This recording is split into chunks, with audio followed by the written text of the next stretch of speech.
मलीरकोट में तशद्दुद का निशाना बनने वाली खातून मंजर-ए-आम पर आ गईं। तहरीक इंसाफ की रहनुमा लैला परवीन ने चेक बाउंस होने पर वकील के खिलाफ मुकदमा दर्ज कराया तो मलीरकोट में साथी वकील ने खातून को तशद्दुद का निशाना बना दिया।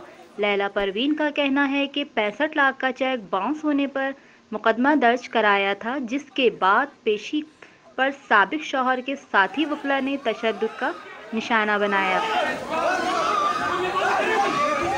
मैं आज मलीरकोट गई थी। हमारा एक केस था,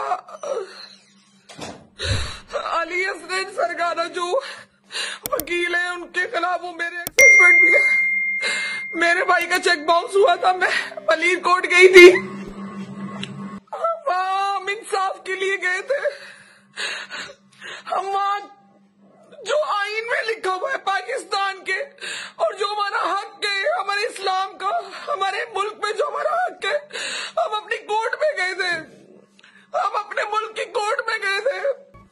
हम अपने वकील के साथ गए थे।